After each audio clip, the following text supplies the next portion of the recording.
Hello বন্ধুরা, welcome back to my channel, welcome to new blog. আশা করি তোমরা সকলেই ভালো আছো, সুস্থ আছো। নতুন ভিডিওতে তোমাদের অনেক ওয়েলকাম জানাই। তো আজকে ভিডিওটা দেখো বিকেল থেকে শুরু করছি। কোথা থেকে দেখো, এই যে প্রাকৃতিক দৃশ্যটা দেখতে দেখতে আমি প্রত্যেকদিন ব্রাশ করি, তো এইখানে দাঁড়িয়ে ভিডিওটা শুরু করছি। তো সাজুগুজু করে রেডি হয়ে গিয়েছি, দেখো তোমরা দেখতেই পাচ্ছ নিশ্চয়ই। এই যে দেখো প্রচণ্ড গরম, তো ওই জন্য একটা নরম হালকা শাড়ি পরে নিয়েছি। প্রচুর গরম আজকে, প্রচুর গরম। তো যাচ্ছি কোথায় বলো তো, সোজা শ্বশুরবাড়ি।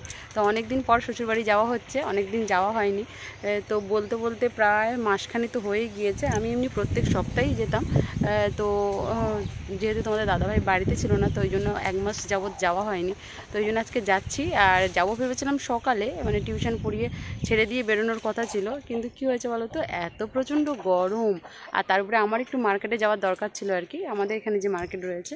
তো ওই জন্য আর যাওয়া হয়নি, অনেকটা লেট হয়ে গিয়েছিলো, 12টা বেজে গিয়েছিলো। তো এত রোদে বেরোনোটা অসম্ভব ছিল। তো ওই জন্য বিকেলবেলায় বেরিয়ে পড়েছি। তো ভাবলাম বিকেল থেকে ভিডিওটা শুরু করি। তো এখন কটা বাজে বলো তো, দাঁড়াও দেখে নিই। এখন 4:18 হয়েছে। তো 4:18 থেকে শুরু করছি ভিডিওটা। জানি না কোথায় গিয়ে শেষ হবে। এখন যাব মোটামুটি, দাদা কিছুটা এগিয়ে দিয়ে আসবে। আর আমার হাজব্যান্ড আসবে আর কি, তোমাদের দাদা ভাই, ও আসবে কিছুটা, এসে আর নিয়ে চলে যাবে। যেতে বেশি সময় লাগবে না, যেহেতু বাইকে যাবো তো তাড়াতাড়িই চলে যাব।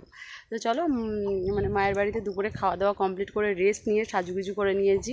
আর দেখো আইব্রোটাও করে নিয়েছি, তো সব করে নিয়েছি। যেহেতু শ্বশুরবাড়ি যাচ্ছি অনেক দিন পরে, ওই জন্য একটু সাজুগুজুটা বেশি করে নিয়েছি।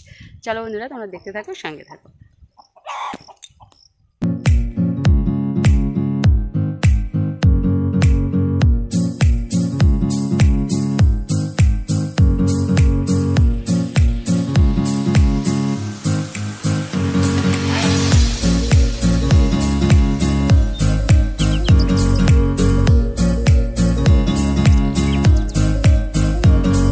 দেখো বন্ধুরা, চলে এসেছি নদীর পাড়ে। আর নদীর পাড়টা অনেক দিন পরে দেখছি, বেশ ভালো লাগছে। আর দেখো ছোট্ট একটা নৌকো বাঁধা রয়েছে, আর একদম দূর থেকে একটা বড় নৌকো আসছে। তো দাদা এখানে এসে ছেড়ে দিয়ে গেল, একদম নদীর পাড়ে, একদম ঘাটে দিয়ে গেল। তো ঘাটে এসে বসে অপেক্ষা করছি যে নৌকোতে করে আমি যাব, সেই নৌকো এখনও পর্যন্ত এসে পৌঁছায়নি। তো এখান থেকে দুটো যাতায়াতের নৌকো থাকে, তোমরা তো দেখেইছো, অনেক আগের ব্লগগুলোতে দেখিয়েছি। আর অনেক দিন যাবত তো দেখানোই হয়নি, কারণ আগে সবসময় যাতায়াত হতো, ওই জন্য বেশি দেখানো হতো। আর এখন তো অনেক দিন পরে আসছি যেহেতু।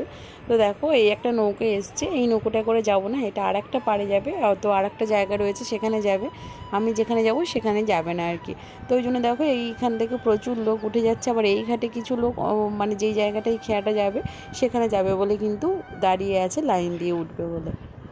তোমাদের তো বারবারই বলি, সুন্দরবন যেহেতু নদী বেষ্টিত এলাকা, তো নদীতে, মানে নদী করেই সকলের কিন্তু পারাপার যাতায়াত। দেখেছো কীভাবে বাইক সাইকেল এইভাবে কিন্তু নদীতে করে পারাপার হয়। আর নৌকো যে খুব বড় বা খুব যে মানে কি বলবো, জাহাজ বা ভেসেল এরকম কোনো কিছু নয়, ছোট নৌকোতে করেই কিন্তু এইভাবে যাতায়াত বা পারাপার হয় আমাদের এখানে।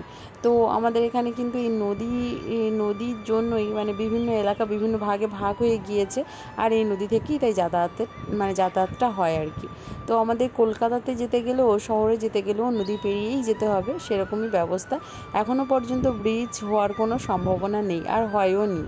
সে যাই হোক, গ্রামের দিকের উন্নতি একটু দেরি করেই হয়, আর উন্নতি মানে কি বলবো, ধীরে ধীরে হয়, অত সহজে হয় না।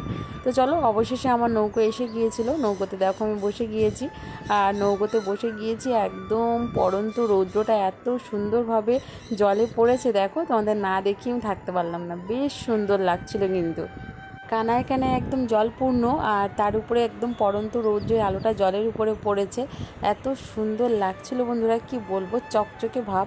গরম, মানে এই রৌদ্র, মানে একদম যে পড়ন্ত রৌদ্রটা, এই রৌদ্রে কিন্তু গরম থাকে না, কিন্তু একটা সৌন্দর্য বা একটা অন্যরকম একটা গধূলি গধূলি ব্যাপার থাকে। সন্ধ্যাও নয়, আবার ঠিক দিনও নয়, সেরকম একটা মুভমেন্ট। তো খুব সুন্দর মজা করতে করতেই দেখো চলে আসলাম বাড়িতে।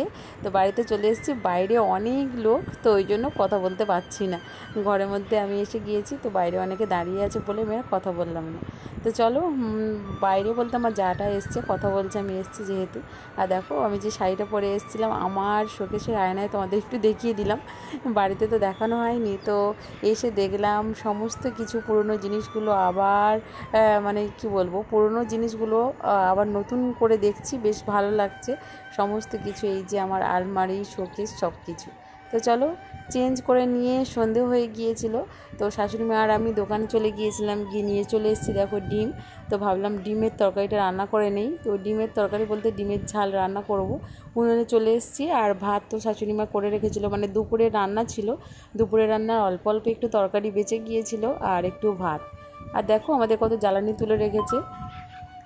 যেহেতু বৃষ্টির মরশুম সামনেই, জ্বালানি না গুছিয়ে রাখলে রান্না করা যাবে না, তো ওই জন্য অনেক জ্বালানি শাশুড়িমা স্টোর করে রেখেছে। শুধু উনুনের ধারে নয়, আরও জ্বালানি রাখার জায়গা রয়েছে, সেখানে অনেক জ্বালানি রেখে দিয়েছে। তো চলো ডিমের ঝালটা বানানোর জন্য দেখো জিরে গুঁড়ো নিয়েছি, গরম মশলা গুঁড়ো নিয়েছি, লঙ্কা কুচি, রসুন বাটা আর একটু পেঁয়াজ কুচি, তো এই দিয়ে বানিয়ে নেবো। আর বাটা মশলা মানে বাটবো না বলেই সমস্ত কিছু কিনে নিয়ে এসেছি, জিরে গুঁড়ো টুড়ো সব, তো গুঁড়ো দিয়েই বানানো হবে। তো দেখো ডিম আর আলুটা সেদ্ধ হয়ে গেল, এই কারণে আজকে আমি ডিমের তরকারিটা তোমাদের সাথে শেয়ার করছি। তো আমার শ্বশুরবাড়ির এখানে ডিমের তরকারি এইভাবেই রান্না হয় আর কি, তো ওই জন্য তোমাদের একটু দেখাবো বলে। ডিম আলু ন্যাচারালি ঝোল এই ব্যাপারটা হয় না, তো কি হয় অবশ্যই তোমরা দেখলে জানতে পারবে। তো দেখো কড়াইয়ে তেলের মধ্যে একটু লবণ একটু হলুদ দিয়ে ডিমগুলো তুলে দিলাম, একদম ডিমগুলো লাল লাল করে ভেজে নেব, লাল লাল করে ভেজে নিয়ে নামিয়ে নেবো। আর যে আলুটা এর সঙ্গে সেদ্ধ করে নিয়েছি, সেই আলুটা কি করব দেখো তোমাদের অবশ্যই দেখাবো। আলু যেহেতু সাধারণত আমরা মাংসের মতন দিয়ে রান্না করি ডিমে, আমার বাপের বাড়িতে তো তাই হয়, আর সেইভাবেই রান্না করি সাধারণত, কিন্তু এখানে একটু অন্য রকম, তো ওই জন্য আজকে ডিমের তরকারিটা তোমাদের সাথে শেয়ার করতে বসে গেলাম। তো দেখো ডিমটা আমার ভাজা প্রায় হয়ে গিয়েছে, আর এই যে সেদ্ধ আলুটা এবারে একটু ভালো করে ঠেসে নেবো। ঠেসে নেবো বলতে কি বলো তো, আলু ভেঙে নেব। আলু মাখা যেরকম হয় না, এই যে দেখতে পাচ্ছ আলু মাখা যেরকম হয় সেরকমভাবে কিন্তু ভালো করে ঠেসে নেবো। আবার মাখার মতন একেবারে কিন্তু মিহি করে মাখলে হবে না, জাস্ট সেদ্ধ আলু হাত দিয়ে ভেঙে দিলে যেমন হয় না, সেরকমই করতে হবে।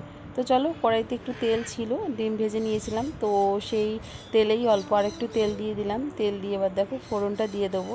তো অল্প একটু ফোড়ন দেবো, কালো জিরে যেহেতু নেই, আমি ডিমের ঝালে বা মাছের ঝালে কালো জিরে পছন্দ করি, তো শ্বশুরবাড়িতে নেই যেহেতু, তাই একটু পাঁচফোড়ন দিয়ে দিলাম।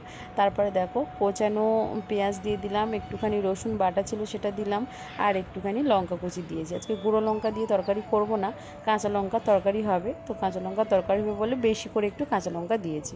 আর এই যে দেখো তোমাদের যেভাবে বললাম যে আলুটা এইভাবে ভেঙে নিয়েছিলাম, নিয়ে দেখো এইভাবে আলুটা ভেঙে নিয়ে তেলের মধ্যে আর সমস্ত মশলার মধ্যে নেড়ে চেড়ে একদম ভালো করে মেখে নেবো। মানে মেখে নেবো বলতে কি বলো তো, যে আলু মাখা বা আলু চোখা যেটা হয় সেটা নয়, এর মধ্যে কিন্তু ছোট ছোট দানা দানা রয়েছে, আলুগুলো একটু ছোট ছোট দানা দানা রয়েছে, মিহি পেস্ট কিন্তু হয়নি। তো চলো আলুগুলো ভেজে নিয়ে অল্প একটু লবণ দিলাম আর একটুখানি হলুদ দিলাম, দিয়ে আবারও ভালো করে একদম নেড়ে চেড়ে আলুটাকে কষিয়ে নেব।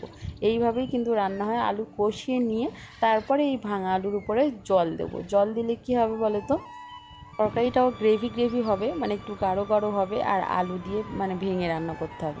তো সাধারণত এটা আলুর ডাল বলে আমার শ্বশুরবাড়ির এই দিকটা, আলুর ডাল বানিয়ে তারপরে তার উপরে ডিম দিয়ে রান্না। তো এটা কিন্তু খেতে বেশ সুন্দর লাগে, খারাপ লাগে না, একদমই লাগে না, বেশ ভালো লাগে। প্রথম প্রথম আমার একটু অকওয়ার্ড লাগতো, যে সাধারণত আমি তো এরকমভাবে খাইনি বলো, তো ওই জন্য একটু কেমন কেমন লাগতো, কিন্তু তারপরে দেখলাম আমার শাশুড়ি মা রান্না করে খাইয়েছে, বা তারপরে আমাকে শিখিয়েও দিয়েছে, তারপরে আমি নিজেও রান্না করে খেয়ে দেখলাম বেশ ভালো খেতে, খারাপ নয়। মানে কি বলো তো, গরম গরম ভাতের সাথে এইভাবে আলুর ডাল দিয়ে, মানে আলুটাকে ভেঙে ডাল বানিয়ে তাতে ডিম দিয়ে রান্না করে খাওয়া বেশ অসাধারণ টেস্টি। তো চলো সবশেষে একটু জিরের গুঁড়ো আর একটু গরম মশলা গুঁড়ো দিয়ে নামিয়ে নেবো, একদম তরকারিটা রেডি হয়ে গিয়েছে। আর কি বলবো, তোমাদের দাদাভাই একটু রাস্তার দিকে গিয়েছে, বাড়িতে নেই, শাশুড়ি মা একা টিভি দেখছে, আর আমি একা রান্নাঘরে বসে রান্না করছি। আর গরমও পড়েছে, সেই লেভেলের গরম যাকে বলে। তো এসে একটুখানি ঘুরে ফিরে নিয়েছি, এসব পর রান্না করতে বসলে গরম লাগতো বেশি, তো এসব পর আর রান্না করতে বসিনি, একটু চারিদিকে ঘুরে টুরে নিয়ে দোকানে গেলাম, পাড়ার যে দোকান হয় সেখান থেকেও একটু ঘুরে টুরে এসে তারপরে দেখো রান্নাটা করে নিচ্ছি। আর রান্না করে উঠতে প্রায় 8টা বেজে গিয়েছিল আমার, আর তারপরে পেয়ে গিয়েছিলো প্রচণ্ড খিদে, বাপের বাড়িতে সেভাবে দুবেলা খাওয়া হয়নি, কেন বলো তো, প্রচুর গরম, তো ওই জন্য ঠিকঠাক খেতে পারিনি। তো চলো ডিমের ঝোল আমার রেডি হয়ে গেল, তোমাদের দাদা ভাই, আমি, আমার শাশুড়ি মা, শ্বশুরমশাই সকলে মিলে একসাথে খেয়ে নিলাম। খেয়ে নিয়ে দেখো বাপের বাড়ি থেকে এনেছিলাম দুধ, তো তোমাদের দাদা ভাই একটু দুধ খাবে বললো, তো একটু খেজুর দিয়ে দুধ খাবে, তো দেখো খেজুর এর মধ্যে দিয়ে দিলাম, আর খেজুর দিয়ে দুধটা খেয়ে নেবে। আর তার আগেও একটু ওষুধ খাচ্ছে, ও একটু ওষুধ চলছে আর কি, যেহেতু সমস্যা রয়েছে পায়ে এখন একটু, তো ওই জন্য ওষুধ আর জল আগে খেয়ে নিল, তারপরে দেখো আমি দুধটা দিচ্ছি। দুধ আর খেজুরটা খেয়ে নেবে, খেয়ে নিলে তারপরে একদম ঘুমু।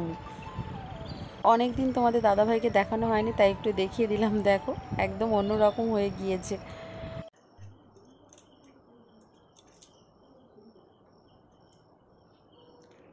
দেখো বন্ধুরা, রাতের লাঞ্চ টাঞ্চ কমপ্লিট হয়ে গিয়েছে, ডিমের ঝোল আর ভাত খাওয়া দাওয়া হয়ে গেল। আর এখন বেজে গিয়েছে কটা বলো তো? এখন অনেকই বেজে গিয়েছে, 10:30 বাজতে যায়, মানে 10:27 হয়ে গিয়েছে। আর চোখে ঘুমু প্রচণ্ড ঘুমও পেয়ে গিয়েছে। মানে চারিদিকটা, ঘরে যেহেতু ছিলাম না এতদিন, চারিদিকে প্রচুর ধুলোবালি। কালকে পরিষ্কার করতে হবে। আজকে মোটামুটি তোমাদের দাদাভাই অল্প একটু পরিষ্কার করেছে, শুয়ে পড়বো। প্রচণ্ড ঘুম পাচ্ছে, মানে ও 2 দিন আগে এসছে, ওই জন্য পরিষ্কার করে নিয়েছে। আর দেখো চারিদিকটা, মানে দেখতে দেখাচ্ছে পরিষ্কার, কিন্তু এত ধুলো পড়েছে এগুলোতে, প্রচুর ধুলো পড়েছে। কালকে সব ঝেড়ে ঝুড়ে পরিষ্কার করে নিতে হবে। তো চলো আজকে ব্লগটা এখানেই শেষ করছি। আজকে ব্লগ ভালো লাগলে অবশ্যই লাইক করে দিও। দেখা হচ্ছে পরবর্তী ভিডিওতে। সকলকে গুড নাইট, সকলে ভালো থেকো, সুস্থ থেকো, টাটা।